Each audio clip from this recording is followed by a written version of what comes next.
ये बात सन 2015 की है। मैं गुजरात में कच्छ घूमने गया था। मैं जब वहाँ पे विज़िट कर रहा था तो मैंने वहाँ के गांव में एक घर पे बातचीत करने के लिए मैं रुका।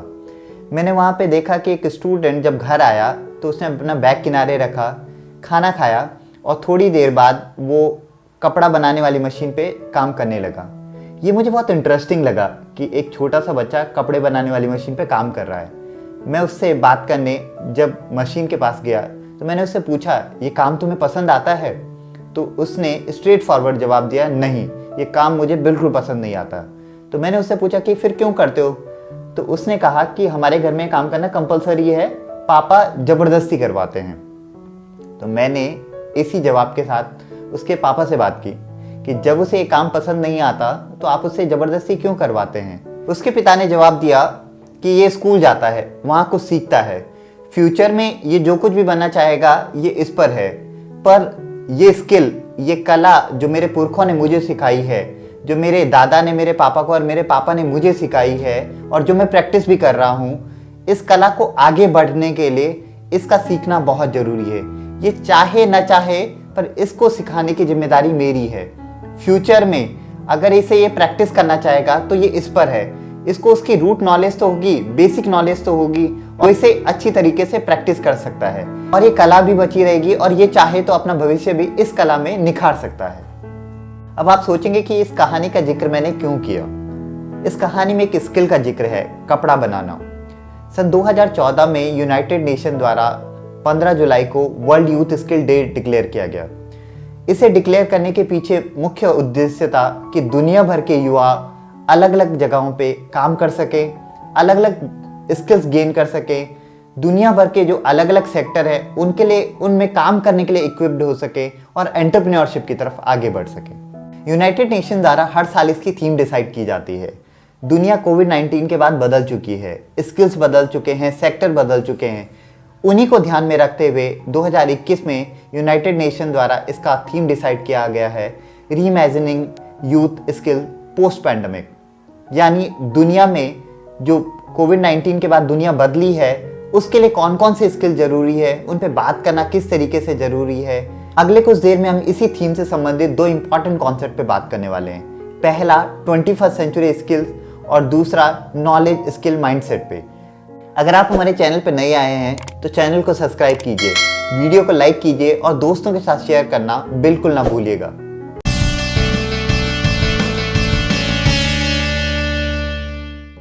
तो सबसे पहले बात करते हैं 21st सेंचुरी स्किल्स पे। 21st सेंचुरी जिसमें हम अभी जी रहे हैं, उसके लिए जो स्किल्स जरूरी हैं उन्हें कहते हैं ब्रॉडली कि ये 21st सेंचुरी स्किल्स हैं। वो स्किल्स पुरानी स्किल से बिल्कुल अलग है। अगर आप देखेंगे कि आपके पेरेंट्स के ज़माने में जो जॉब्स थी, जो स्किल्स थी, वो आज नहीं लगती हैं। आज की डिमांड अलग है, आज की स्किल्स अलग हैं।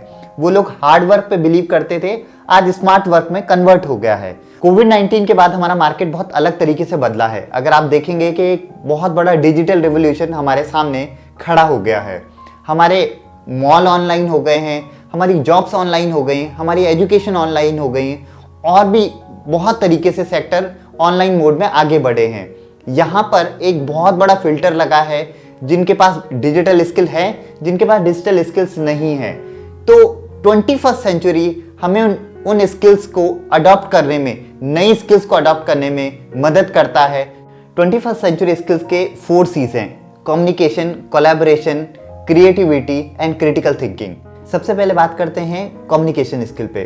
कम्युनिकेशन मतलब बात करना, अपनी बात को रखना, अपने थॉट्स को रखना, अपने विचारों को रखना। तो इसे सीखना क्यों ज़रूरी है? आप इमेजिन कीजिए कि झारखंड में कोई प्रोडक्ट बनता है, आपके पास कोई प्रोडक्ट है, आप कुछ चीज़ें बनाते हैं, तो आप उसे साउथ में, दक्षिण भारत के किसी राज्य तमिलनाडु में कैसे बेचेंगे? अगर आप अपनी बात, अपने प्रोडक्ट के बारे में लोगों को बता ही नहीं पाएंगे तो आप उसे कैसे बेचेंगे? तो सेम ये अप्लाई होता है नौकरी पाने में भी कि आपको लगता है कि आप क्वालिफाइड हैं, पर नौकरी पाने के लिए आपको स्किल्स चाहिए। आप अपनी बात जब तक कहेंगे नहीं एम्प्लॉयर को, आप इंटरव्यू में अच्छा परफॉर्म ही नहीं करेंगे, तो आप कैसे अंदर जाएंगे? तो कम्युनिकेशन स्किल्स बहुत ज़रूरी है, खासकर आगे बढ़ने के लिए, अपनी बात रखने के लिए, अपने विचारों को रखने के लिए। कोलैबोरेशन, क्यों ज़रूरी है साथ में काम करना? हम सब लोग स्कूल से गुजरे हुए हैं। स्कूल की अगर हम जब भी बात करते हैं तो दो मेजर फैक्टर की बात होती है, एक टीचर, एक स्टूडेंट। पर क्या स्कूल में केवल यही दो लोग होते हैं? क्या स्कूल में इसके अलावा कोई अदर लोग काम नहीं करते हैं? लाइब्रेरियन काम नहीं करते हैं? अकाउंटेंट काम नहीं करते हैं? एडमिनिस्ट्रेशन में लोग काम नहीं करते हैं? या अदर लोग जो स्कूल को सपोर्ट करते हैं, क्या वो काम नहीं करते हैं? और जब ये लोग सारे मिलके एक लार्जर गोल यानी स्कूल को रन करने के लिए, बच्चों के एजुकेशन के लिए काम करते हैं, तभी एक स्कूल अच्छा बन पाता है। सेम ये फैक्टर काम करता है हमारे ऑफिस में। ऑफिस में भी एक प्रोजेक्ट में अलग अलग लोग काम करते हैं। किसी की डॉक्यूमेंटेशन स्किल अच्छी होगी, किसी की प्रेजेंटेशन स्किल अच्छी होगी, किसी की बाकी स्किल्स अच्छी होंगी। जब ये लोग पूरी एक टीम की तरह काम करते हैं तो अपना अच्छा आउटपुट देते हैं। उन लोगों को बहुत समस्या आती है जिनकी कोलैबोरेटिव स्किल्स कम होती है। तो अगर आपकी कोलैबोरेटिव स्किल पहले से ही अच्छी होगी तो आप लार्जर स्केल पे काम कर पाएंगे, ज़्यादा से ज़्यादा लोगों के साथ काम कर पाएंगे और हर स्केल पे काम कर पाएंगे। मैं एक और एग्जांपल के साथ आपको कोलैबोरेशन को समझाऊंगा कि हम जब जॉब करते हैं तो एक अप्रेजल प्रोसेस एक इम्पॉर्टेंट प्रोसेस होता है जिसमें हमारी सैलरी हाइक होती है। जब असेसमेंट होता है, अप्रेजल के लिए जब असेसमेंट होता है तो उस पर एक कॉलम होता है पीयर रिव्यू। पीयर यानी आप जिनके साथ काम करते हैं, तो वो आपके बारे में क्या सोचते हैं, उनकी रेटिंग आपके लिए इम्पॉर्टेंट है। आपका जैसे उनके साथ व्यवहार होगा, जैसे आपकी कोलैबोरेशन उनके साथ होगा, वो उस हिसाब से आपको रेट करेंगे। तो हो सकता है आप अपने में बहुत एक्सीलेंस काम करते हो बट आप टीम में अच्छा काम ना करते हो, आपकी टीम परफॉर्मेंस कम हो, तो वो आपको कम रेटिंग देंगे और आपकी ओवरऑल रेटिंग कम हो जाएगी। तो केवल इंडिविजुअल लेवल पे अच्छा होना जरूरी नहीं है, एज ए टीम के साथ काम में अच्छा होना भी बहुत जरूरी है ताकि ओवरऑल आपकी ग्रोथ हो सके। अब मैं दो स्किल पे साथ में बात करने वाला हूँ, एक क्रिएटिविटी और एक क्रिटिकल थिंकिंग। और इसे बताने के लिए मैं एक कहानी आपको सुना रहा हूँ। ये उत्तराखंड की कहानी है।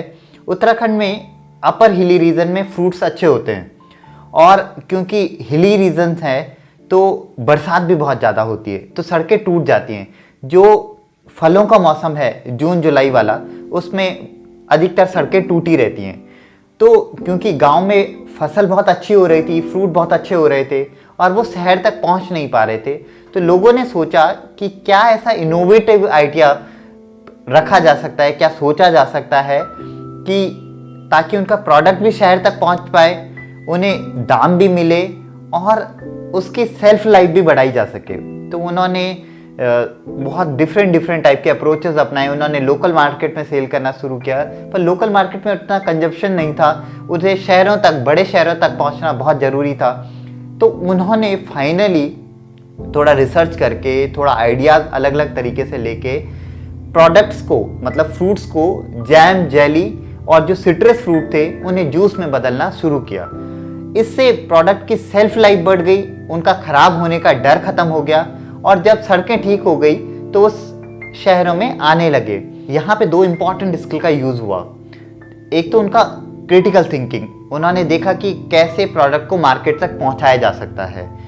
बरसात भी हो रही है, सड़कें भी टूटी हैं, तो कुछ ना कुछ ऐसा नया अप्रोच अपनाना पड़ेगा जिससे प्रोडक्ट मार्केट तक पहुँच पाए। और यहाँ पे क्रिएटिविटी, एक नया तरीका, उसे जेली में कन्वर्ट करने का, उसे जैम में कन्वर्ट करने का, उसे स्क्वैश में कन्वर्ट करने का, ये उन्होंने क्रिएटिव अप्रोच अपनाया ताकि प्रोडक्ट की वैल्यू बढ़ सके, प्रोडक्ट कन्वर्ट हो सके और उसकी सेल्फ लाइफ बढ़ सके। ये हमारे लिए भी इम्पॉर्टेंट है। हम बहुत बार अपनी समस्याओं का सॉल्यूशन नहीं निकाल पाते हैं।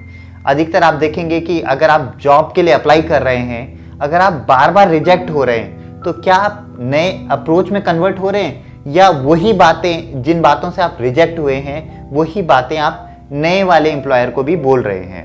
तो यहाँ पे कोई क्रिएटिव अप्रोच अपना के, कोई नया तरीका अपना के आप जॉब्स पा सकते हैं, इंक्लूडिंग अपने एंटरप्रेन्योरल स्टार्टअप पे काम कर सकते हैं। ऐसे बहुत सारे तरीके हैं। अगर आपने सीख लिए, ये स्किल्स आपने सीख ली, तो आप अपनी ज़िंदगी को परफेक्ट बना सकते हैं। दूसरा कॉन्सेप्ट है नॉलेज स्किल माइंडसेट का। नॉलेज मतलब ज्ञान, स्किल मतलब कौशल और माइंडसेट हमारे दिमाग का केमिकल लोचा, मतलब हम सोचते कैसे हैं। हम देखते हैं कि हमारे आसपास बहुत सारे काम होते हैं। अगर मैं किसान का बेटा हूं तो मैंने एग्रीकल्चर को बचपन से देखा है। बचपन से देखना अलग चीज है, उसे स्किल में कन्वर्ट करना अलग चीज है।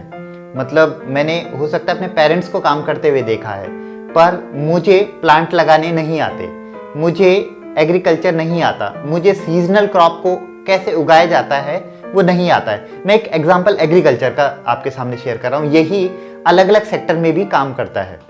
तो आपने देखा कि एक नॉलेज है, एक स्किल है, और क्या मैं खुद किसान बन सकता हूँ?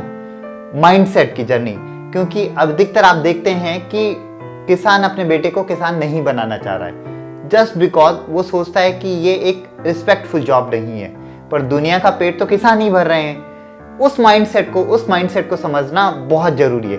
अपनी कोर स्किल, जो एग्रीकल्चर एक कोर स्किल है, उसे समझना बहुत जरूरी है, ताकि आप उस स्किल से और उस माइंडसेट से अपने को ग्रो कर सकें और अपना फ्यूचर को अच्छा बना सकें। तो हमने बहुत सारी बातें की, बहुत सारे कॉन्सेप्ट से बात की। तो लौटते हैं अब पहले उसी कहानी पर, गुजरात में कच्छ की कहानी पर, जहां पे बच्चा कपड़ा बुन रहा था। तो धीरे धीरे बच्चा 21st सेंचुरी स्किल तो सीखेगा ही बड़ा होने पर आप देखिए कि नॉलेज, स्किल और माइंडसेट की जर्नी पर उसके पेरेंट्स उसके साथ बचपन से ही काम कर रहे हैं, उसके नॉलेज को अपग्रेड कर रहे हैं, उसकी स्किल लगातार डेली उसका शेड्यूल जो बना है कि उसे कपड़ा बुनना कंपलसरी है, उस पर काम हो रहा है। और माइंडसेट की जर्नी कि कोई भी काम छोटा बड़ा नहीं होता, इस पे उस बच्चे के साथ अभी से काम हो रहा है। तो वर्ल्ड यूथ स्किल डे पे ये सवाल मैं आपके साथ छोड़ रहा हूँ कि ऐसी कौन सी स्किल है आपके स्टेट की, आपके डिस्ट्रिक्ट की या अपने आसपास की जो विलुप्त हो रही है और आपको लगता है आपके उसके बारे में कुछ पता है, कुछ नॉलेज है, उस स्किल को आप आगे बढ़ा सकते हैं। हमें कमेंट बॉक्स में ज़रूर बताइएगा। वर्ल्ड यूथ स्किल डे पे आपको ये एपिसोड कैसा लगा आप बताना बिल्कुल ना भूलिएगा। आप कौन सी स्किल पे काम करना चाहते हैं, किस तरीके का माइंडसेट आपको परेशान करता है और किस तरीके का नॉलेज आप लेना चाहते हैं, हमें कमेंट सेक्शन में ज़रूर बताइएगा। अगर आपने चैनल को सब्सक्राइब नहीं किया है तो सब्सक्राइब कीजिए, वीडियो को लाइक कीजिए और दोस्तों के साथ वीडियो को शेयर करना बिल्कुल ना भूलिएगा। तो मिलते हैं अगले नए एपिसोड में।